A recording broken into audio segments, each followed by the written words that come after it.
Carly Aquilino on KFC Radio. It's a name that I have always heard and always floated around, and I feel like I've been seeing your content one way or another for like a decade. But you're pretty fucking young. I feel like you got into this shit pretty early, and you are like very well established now at what, like 29, is it? Yeah, I'm 29. I started when I was about 20. So yeah, it's been almost 10 years. Shit. Yeah. That's crazy. That's too long to be in one business. I know. Bro, that's what we've done. Skills. I know. I'm out. Yo, it is weird for me. Like I had a little, what's that? I was going to go be a plumber. I found out how much plumbers make the other day. Forget it. Plumbers make really good money. Yeah, all those people, when you find out sanitation and plumbing and all that shit makes bank, it's like, wait a minute, I can do that. Dude, there was a story one time my dad told me, because I live in Massachusetts, Carly, that a plumber had to get to Martha's Vineyard to fix like the plumbing in a mansion, and he took his own jet. Yo, see, that's where I'd be like, fix your own fucking toilet. I got a jet, bro. Right, exactly. At what point do you stop plumbing? You know, it's almost like you get too rich. Yeah. I also can imagine, like there's some plumber who's like a billionaire, and it's between like his wife and kids driving him crazy at home, or I go fix this guy's shitter. It's like, I gotta go to work, kids. Hop on the PJ and go clean some poop. What a fucking life. You get that way with like actors and famous people where you're like, aren't you just tired of working? Like, just stop. Just keep going. You're not dealing with feces daily. Like, like I fix feces. and one of those like fatbergs or whatever, like, you know, when like a bunch of tampons and diapers get stuck in a pipe, they call me. Like, yeah. I mean, at some point you have to get desensitized to it. Like, I feel like after doing it for probably a year, you've seen it all, right? And nothing bothers you. And then the rest, after a year, you have like a 30-year career after that where you're not even bothered. Exactly. No, but that's not how it goes. You see in cop shows when they walk into some like massacre and they're like, I thought I'd seen it all. That's like a grizzled plumber. Yeah, there's always going to be a person that's going to top it. Yeah. So the main reason I asked you to come on the show, and it has nothing to do with the fact that you're in a great new movie or any of that shit. I saw the clip of you and Jessa May talking about looking at her asshole, and I was like, this girl would be perfect for our show. Like, I don't know what that says. I don't know if that says anything about you or us, but that was like literally, I texted my booker in that moment and was like, talk to Carly. That's so funny. Yeah, that's Jessie May and I have we've been friends for a long time. So like I've actually seen, she's one of my only friends that I've actually seen her butthole. Like I've seen it, like I've looked at it with my eyes. And I'm going to tell you right now, you imagine what someone's butthole looks like sometimes, right? But you don't really experience it until you're looking it straight in the face. So her and I, like, our friendship is like, we can never not be friends. Right. Like no matter what happens between you two, you can be like, yo, sorry, like I murdered your parents. It's like, well, whatever. I've seen your asshole. So. I've seen her butthole at this point. So you can't go lower. That can never go away. You know, it's burned in my brain. Can I ask how this came about? Because I have not seen the clip. How did, well, I saw her, we were in Miami, and of course. Asshole stories are always in Miami. Yeah, of course we were in Miami. And we were on a vacation between shows. Like we had a show on Friday and then we had a show on Monday in Miami at colleges. So we were like, oh, whatever, we're not going to fly home. Let's stay. And one night we were sharing a hotel room. I was being a little angel. I was facing the wall. I may have been like trying to fall asleep or whatever. And she was in the bed next to me and started screaming my name. So I turned around and it was just her butthole in my face. So classic. It wasn't like an accident. I want to make that very clear. Like she did it. And then I kept turning away and looking back like, oh my God, is it still going to be there? Like I didn't, but I couldn't stop looking at it. You know, it was like mesmerizing in a way. No, I know. I get it. Yeah, like, I mean, it's pretty much like once you hit like, I don't know, fucking 18, maybe earlier, all guys are trying to do is look at girls' assholes. So we know, we get it. We totally understand. Oh, man. That's true. I never thought of that. Like that's all we do. That's it. I remember Kumail Nanjiani, oddly enough, who I don't know if he sends out tweets like this anymore. Probably not. I know where you're going, and I don't think he says this stuff anymore. I think he's a little too mainstream for popping off like this, but he had a tweet like a while back where he said something along the lines like, he can't watch anal porn because then he can't see the butthole. I was like, Kumail! My goodness, dude. So true. So funny. Oh my God, that's so funny. Yeah, I don't, maybe I'll just never understand the fascination with it.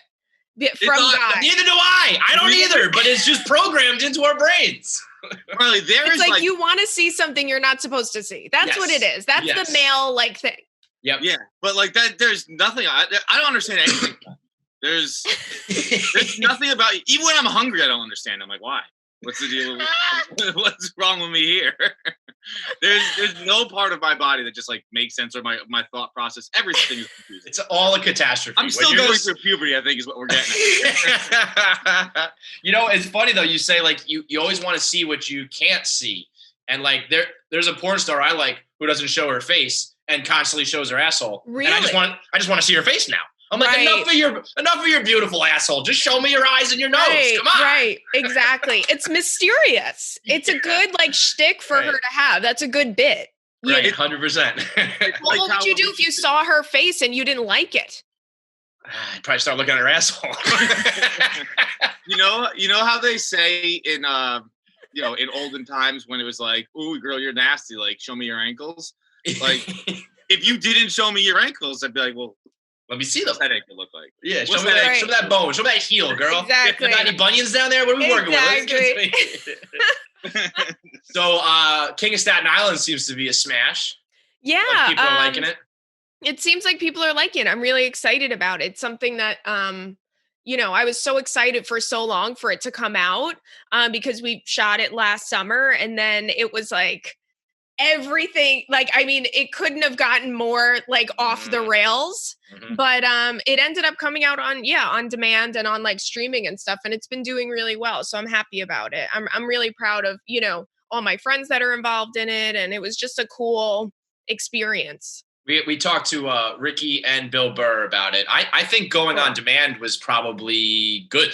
I think that was like a good, that type of movie for like this demo and this time. I actually feel like it's better than going in theaters. Yeah, I know. I agree too. Like it's like everybody's already home as it is, so why not throw something else on there? I mean, I've watched all of Netflix and I've watched all of Hulu. Yeah, I've seen it all.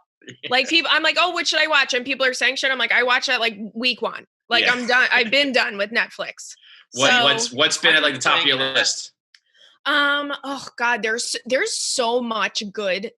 There's so many good shows out. I've recently been watching This Is Trash. Okay. Good. But I've been watching 90 Day Fiance. Have you ever? The best. Oh, I mean, it's the best and the worst all at the same time, because I'm pretty sure it's just like kind of human trafficking, but whatever. It's all good. But it's like very interesting to see the people like, and now I'm watching, because I finished all the 90 Day Fiance available. Now I'm watching 90 Day Fiance before the 90 days, which is even better. Because wait, is that the full title? Yes. Before the 90 days, yes. Before the 90 days. Before the 90 days. Exactly. Great. It's like the prequel. And it's so interesting because it's like these people, you see them meet for the first time and you're like, wow, this is truly like, there was a guy who, one of these girls lived on the Amazon River, and this guy has never left Kentucky before. Okay. And the way he dresses and like his mannerisms, he looks like a guy that like works the overnight shift at like CVS. You know what vibe I'm giving you right now? Right. It's like he wears those like black leather, like sneaker boots with the leather, like with the black sole. Do you know what shoes I'm talking about? They're like orthopedic style. Yes. Yep. He goes to meet this girl, and he flies to Brazil and then takes a 2-day boat ride to get to her hut. So this dude like works at CVS, and he marries Xena Warrior Princess. He literally marries Xena Warrior Princess, and the girl is so hot, and he's cuckoo, And I'm just like, this is so insane. It's just wild. This guy it's like you can't look away. It's mesmerizing. It's like looking at someone's asshole. You're just like, this is a train wreck. I can't stop. You can see that I have a pattern here. I've learned that I have a problem with, because I don't like those shows. Okay. But I love hearing about them. Like, I like drama. I just don't like seeing it, because then it becomes real and it's like weird. When I see the faces, like, I like creating the image in my head. I like being told stories of drama rather than actually watching two psychopaths get married in 90 days. Well, the that dude, was an awesome story. I love that story. I could not watch that on TV. The dude who had the squished head was really the one that like blew it up. That's kind of when it went mainstream, because he is a fucking creature. Alien, and like his wife didn't even speak English. That was wild. Right. He was the reason why I started watching the damn show, because I've been seeing these memes about this guy who has no neck. Okay. His neck is nowhere to be found. Like his shoulders and his ears touch. It's crazy. Unfortunately, I have seen it. Yeah. Yes. In fact, someone tweeted today, this is what happens when you hit Chris D'Elia in the head with a. I saw that was so good. With a mallet. I saw that. With a mallet. Oh my God. So much better than Sledgehammer. Mallet. That's such great writing. Great writing. I know. I saw that. Isn't it annoying sometimes when you see people like just on Twitter being so funny? Yo, the amount of funny people in the world, when you try to do it for a living or, whatever we do, you more specifically when you're like doing stand up, we just kind of shoot the shit. But when I just see some asshole with like 162 followers who said something funnier than I ever will, I'm like, oh, damn it. Because it's like they have no pressure, right? No one's going to be like, okay, clown, like delete it. Because they have nobody's really, it's just a few people following them. So they have no pressure and they're just like, it's effortless. It's beautiful. It's effortless. I get so angry, but also good for them because that was a funny tweet. Yeah. This D'Elia shit is wild though, huh? I know.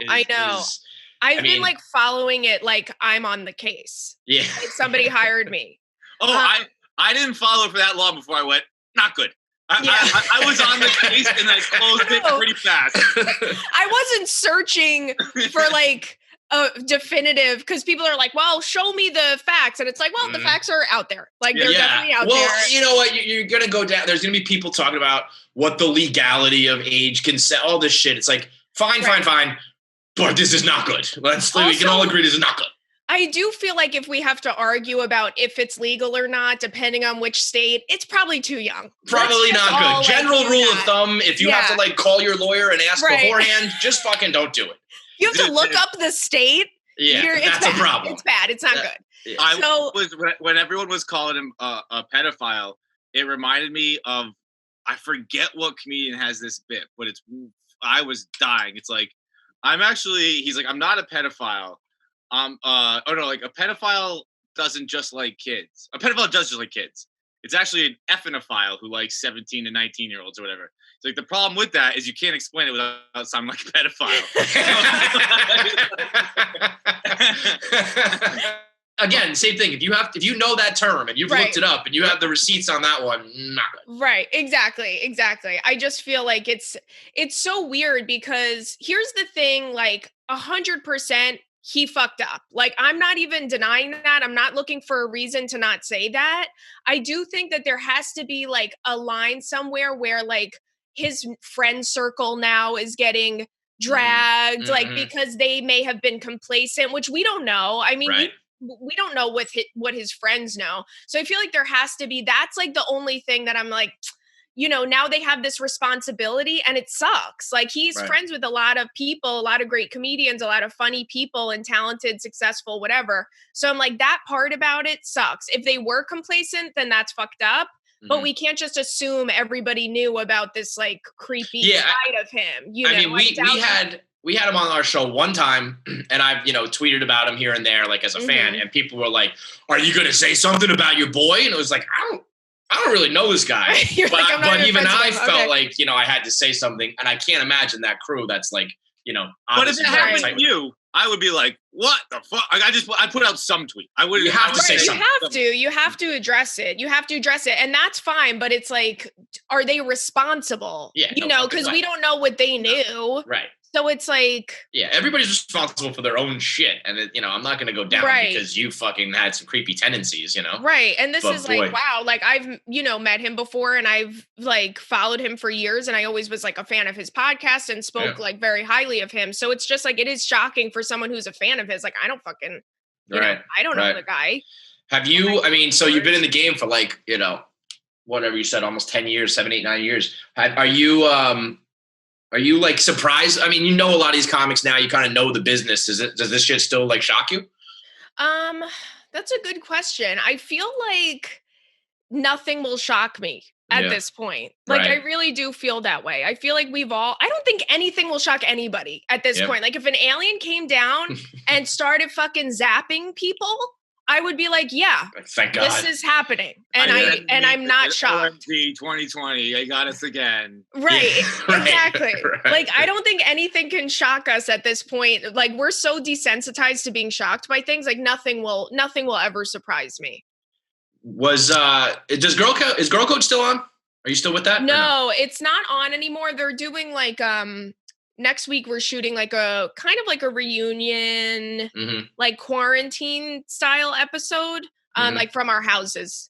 So obviously if you're doing a reunion show, that's something you still cool with. I feel like sometimes people, they get, they start out on something and then they think they're like above it or better than it or like ashamed of it or whatever. And it's like, no, I don't feel that way about it. I feel like, Girl Code and MTV were like really the thing that gave me my platform and launched my career. So I'll always do, stuff with them in whatever way. I'm never like, oh, I can't do that. That's silly. Do you Especially feel like it's like a one-time thing, Yeah. It's like you might as well just embrace that fun with it. How much of your past do you find silly? What do you mean? Like, how much would you say is silly? Like, Kevin's like people who like embarrassed the things they used to do. What percentage of things are you embarrassed you've done in your life? Me? Yeah. Like work stuff? All stuff, just stuff. Oh God, I'm embarrassed of everything. Yeah, exactly. That is the correct answer. It's not even like, like things like from a year ago. It's like, no, like yesterday, probably I did something that was embarrassing, or a week ago I did something that was embarrassing. Like I don't get mad at nighttime. Like I'll be up and be like, oh, I said something dumb 2 months ago at a party. And I feel really dumb about it. You know what's the worst is when you get like an old retweet. You ever see like right before you go to bed, someone like retweeted a tweet from like 2 weeks ago? Right. Like, oh no, that time has passed. You're like, that's the old me. That's the old me. I've changed. Okay, I'm different now. That's the old me. Like, oh, that's so. I'll get upset when someone in the morning gets favorited. I'm like, no, fuck, that was 12 hours ago. We should all delete right away. It's. Well, I guess maybe it's true. It's true. Yeah, I feel that way about literally everything. I feel it, like you said, it could be yesterday, a week ago, but I'm also sitting here thinking about like that time in gym class in 7th grade when I like farted doing the sit-ups and I'm just mortified about it. It's like, there are just things in my life that I will never get over. And I will think about them in the shower every day for the rest of my life. Right. Oh, exactly. Exactly. Some people don't have that and it's very impressive. Bullshit. Really? See, I don't know. I'm calling bullshit. I think there are people who say they don't care. Fuck them. I think there are people who don't care, and they're like, "That's crazy." Like you have a mental disorder if you're not embarrassed by yourself. Right. Exactly. Do you ever wonder, like, what's your best childhood memory? Like you remember that shit, but like, do you have one where you're like, that was fun? The best childhood memory. See, that's true. You remember the John, you're scaring our guest. But no, I'm thinking like what my best childhood memory is. I mean, childhood is so simple. Oh, it's the best. It's the best. I always say this for guys, and I don't know if it applies to girls. What? I don't know that it was the best. I don't have any memory of it. No, listen, I always said that like there was a period of time for me as like a boy where I was like still really good at Little League baseball before it got like you have to be really athletic to play. Mm-hmm. I was riding my bike, like just riding around in circles. All the time. Probably playing some video games, maybe starting to dabble in porn. And that was the perfect sweet spot. If I could go back to that age and just live that on a constant loop, I'd do it in a heartbeat. Not a care in the world. You're not too young where it's like, I'm a baby. Right. And you're not like old enough to have responsibilities. You're like kind of maturing. And not yet poisoned by like, I have to get laid and I have to drink, like all the time. It was simpler times. Right. Great. Exactly. That's true. That's like the highlight. Those are the highlight years. What's the equivalent for a girl? Is it the same sort of shit? You guys aren't really. It's probably the same stuff. Yeah. I do feel like when I was younger, like when I was like a teenager, I was like in such a rush to be an adult. Mm-hmm. Like I feel like you always have to prove like, oh no, I'm not a little kid anymore. It's like a weird transitional stage. Mm-hmm. So I do feel like it's probably not the same for girls because like we have like that stretch of time between like 14 and 17 where it's like, wow, you're a monster. Yeah. Oh my God. It's like, you're not a good person. You like say things that are so like, I still apologize to my mom for shit that I said when I was 14 years old. So I'm sorry. I have a 4-year-old daughter right now, and everyone keeps telling me like, wait till about 13. She's going to fucking hate you. And I'm like, no. She's gonna hate her mom. I'm gonna find a way to be the cool. Yeah, she's gonna hate me. No, she's definitely gonna hate you too. You hate everybody at that age, don't you? Yeah, of course. Yeah. Especially anybody that's like trying to discipline you. Yeah, no shit. Because you're like, I'm a woman. Right. But you're not. You're 13 years old. Anytime people are like, I'm an adult, I'm like, I'm 35 and I'm not a fucking adult. Right, exactly. And you think you are at like 15? Yeah. All you can do is hook up with Chris D'Elia. You don't know anything else. Give me a break. Exactly. I think that the younger generation though is gonna have a hard time with like insulting you with social media. Like if Shay ever yells at you, you can just open your mentions and be like, bring the heat next time. That is true. This is what I've dealt with every day for 15 years. Although, did you see the blog that Tyler put up the other day with the TikTok? With the kids on TikTok talking shit about the boomers? Oh, but that was funny. That was so funny. These kids, Carly, it was just like somebody posted a TikTok and then all the comments were other TikTok kids making fun of like old people, which in this case is like 22-year-olds. Right. And it was just like, all they do is talk about like whether they're a Hufflepuff or a Slytherin from Harry Potter. And the kids on TikTok were like, oh shit. It was like, I just need some wine and pizza. Like, Rebecca, sit down. You're an alcoholic. Grow up and do a line of Coke, Rebecca. You're an adult. So fucking good. That's so funny. I don't have a TikTok.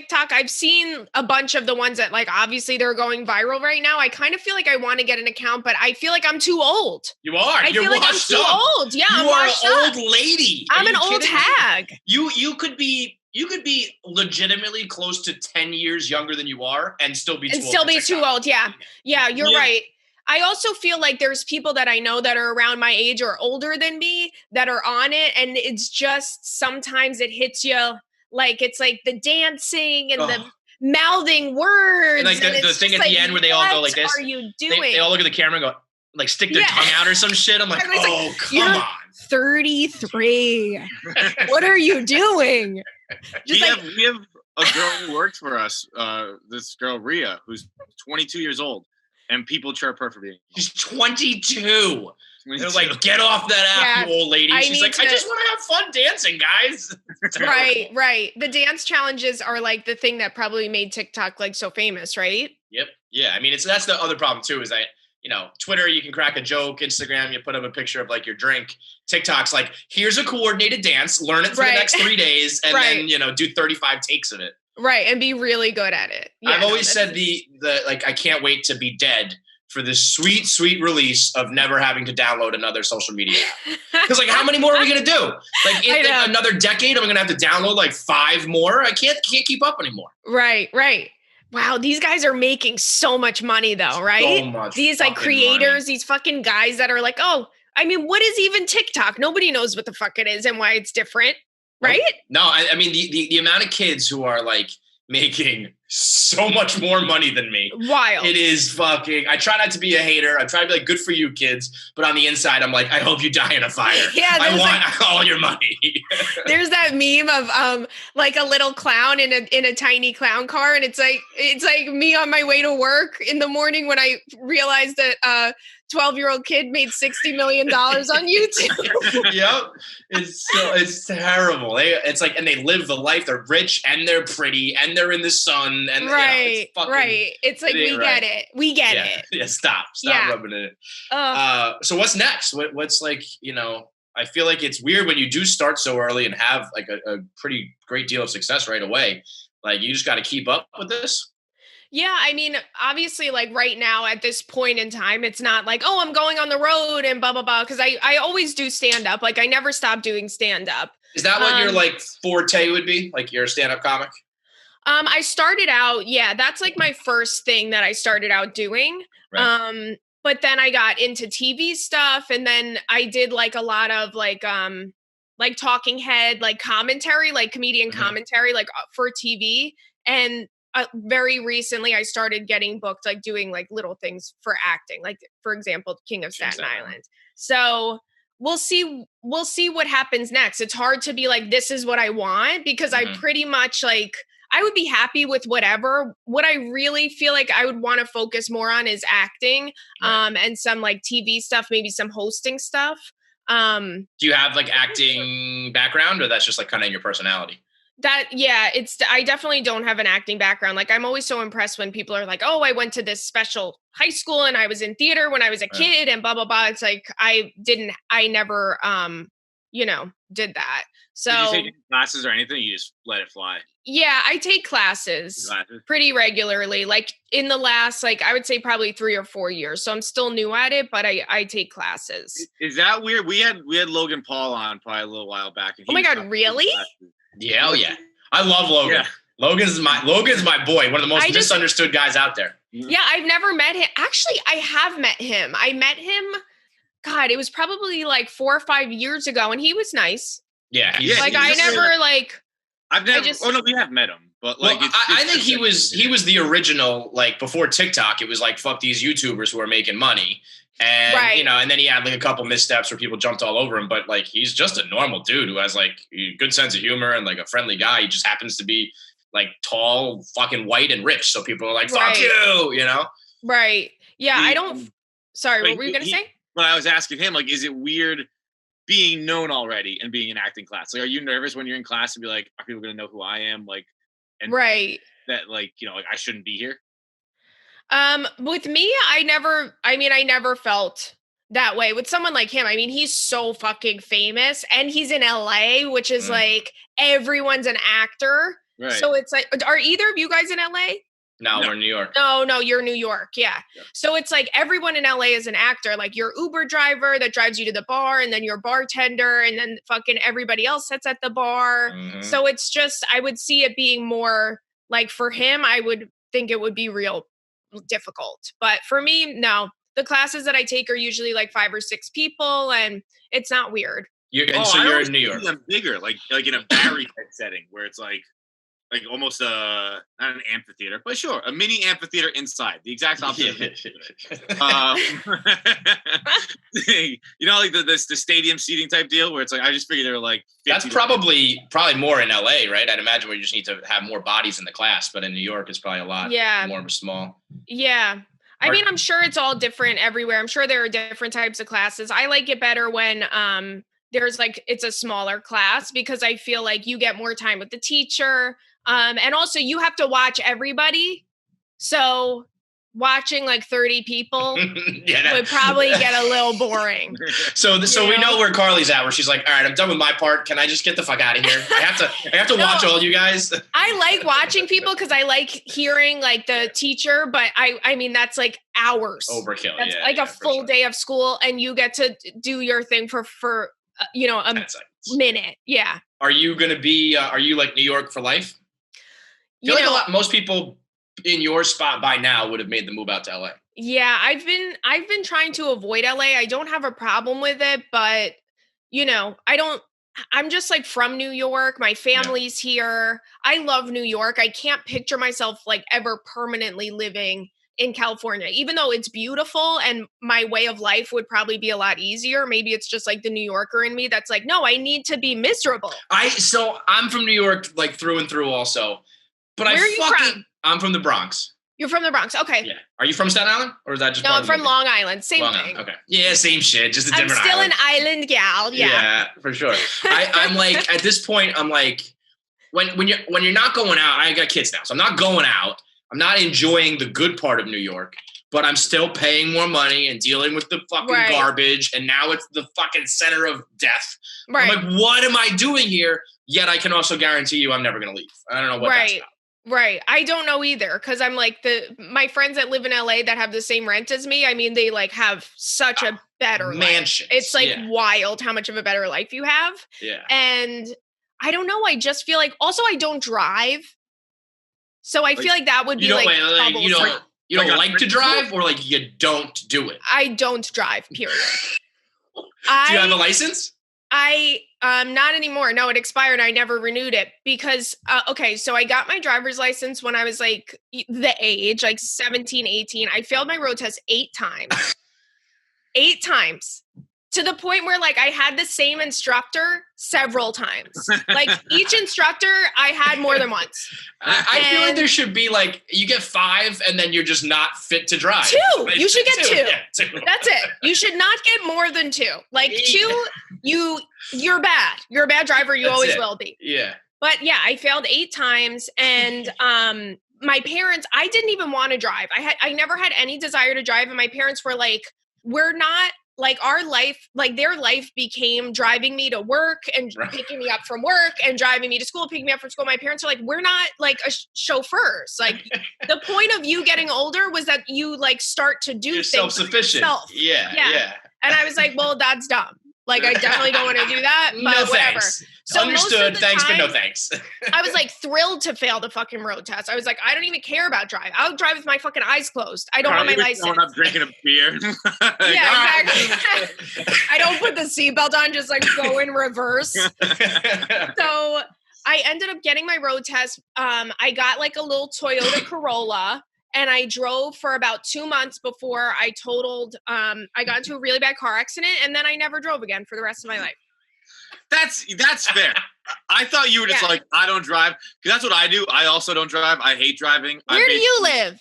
I live in New York, but I'm in Massachusetts now. You're in Massachusetts, so how are you getting around in Massachusetts? You take he can, Carly. He's an adult, but he just doesn't like to. Yeah, no, I just not to. I choose. Okay, that's very bourgeois. Yeah, it is. Well, that's one word for it. It's called fucking being a lazy and inconsiderate asshole. But sure, bourgeois. It's French.